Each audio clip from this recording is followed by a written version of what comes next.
ఇప్పుడు వస్తున్న fourth city ఏడొస్తుంది, future city ఏడొస్తుంది, మీర్ ఖాన్పేట తర్వాత నందివనపర్తికి యాచారంకు దగ్గరలో వస్తున్నాయి. అక్కడ పోయి మీరు చూస్తే చెట్లు గుట్టలు తప్ప ఏమీ ఉండవు.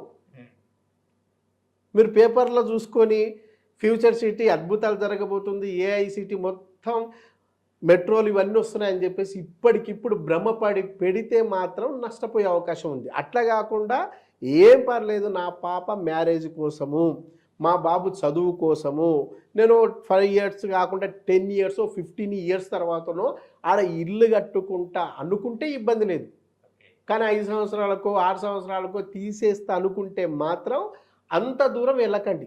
అక్కడే మీకు ఏదైతే ఇప్పుడు శ్రీశైలం హైవే ఉందో ఆ శ్రీశైలం హైవేని బేస్ చేసుకొని కందుకూరు కానీ, లేమూరు కానీ, తుములూరు కానీ, మహేశ్వరం కానీ, నాగారం కానీ, అట్లాగే కడతాల్ ఈ బేస్లో తీసుకుంటే మీకు వితిన్ 5 ఇయర్స్ లోపు మెచ్యూరిటీ అయ్యి మీరు పెట్టిన దానికంటే డబల్ త్రిబుల్ వచ్చే అవకాశం ఉంటుంది. అట్లా కాకుండా పేపర్ ప్రకటనలకు లేకుంటే రియల్ ఎస్టేట్ సంస్థలు చేసే ప్రచారానికో మీరు ప్రలోభాలకు గురి అయ్యి ఎక్కడో తీసుకెళ్ళి లోపల పోయి తీసుకుంటే మాత్రం అది పూర్తి స్థాయి ఇన్వెస్ట్మెంటే అనే విషయం మీరు గుర్తుపెట్టుకుంటే హ్యాపీ.